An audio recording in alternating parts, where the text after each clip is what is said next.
Hi అండి, welcome back to our channel. ఈరోజు వీడియోలో రీజనల్ ఆఫీస్ అండర్లో స్టాఫ్ నర్స్ పోస్టులకి అప్లై చేసుకున్న వారికి ఈ వీడియో ద్వారా ఒక చిన్న అప్డేట్ అయితే తెలియజేయబోతున్నాను. ఇది ఒక రకంగా డిసప్పాయింటింగ్ న్యూస్ అవుతుంది అందరికీ. అదేంటంటే ఈ స్టాఫ్ నర్స్ పోస్టుల భర్తీకి బ్రేక్ అయితే వచ్చింది. వాటి వివరాలు మనం తెలుసుకుందాము. జోన్ 1లో 106 పోస్టులకు గాను 8,300 అప్లికేషన్స్ అయితే వచ్చాయి. వీటిని పరిశీలించి జనవరి 27వ తారీఖున ప్రొవిజనల్ మెరిట్ లిస్ట్ అనేది వెబ్సైట్లో పెట్టడం జరిగింది. ఈ ప్రొవిజనల్ మెరిట్ లిస్ట్ నుంచి 3 రోజుల పాటు ఆబ్జెక్షన్స్ కూడా స్వీకరించారు. కానీ ఇంతలో ఉత్తరాంధ్ర టీచర్స్ ఎమ్మెల్సీ ఎన్నికల షెడ్యూల్ అయితే విడుదలైంది. దీంతో జనవరి 29వ తారీఖు నుంచి ఎన్నికలు కూడా అయితే అమల్లోకి వచ్చింది. దీని కారణంగానే ఈ పోస్టుల భర్తీ ప్రక్రియ నిలిచింది.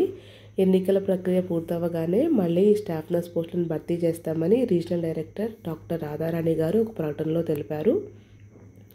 మిగతా జోన్లకు సంబంధించి కూడా మ్యాక్సిమం ఇలా అయ్యే ఛాన్సెస్ ఎక్కువ ఉన్నాయి. కానీ అఫీషియల్ న్యూస్ అయితే ఇంకా రాలేదు. రాగానే మీకు అప్డేట్ చేస్తాను. ఈ ఎమ్మెల్సీ ఎలక్షన్స్ ఫిబ్రవరి 27న, కౌంటింగ్ మార్చి 3న జరుగుతుంది. సో వీటి తర్వాతనే ఈ స్టాఫ్ నర్స్ పోస్టుల ప్రాసెస్ అనేది మళ్ళీ జరిగే అవకాశాలు ఉన్నాయి.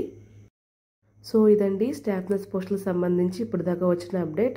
ఇలాంటి అప్డేట్స్ మీరు మిస్ అవ్వకుండా ఉండాలి అనుకుంటే ఛానల్ని ఇప్పుడే సబ్స్క్రైబ్ చేసుకోండి. అలాగే ఈ వీడియో మీకు యూస్ఫుల్ అయితే ఖచ్చితంగా లైక్ చేయండి. మళ్ళీ ఇంకో వీడియోతో కలుద్దాము. Thank you for watching.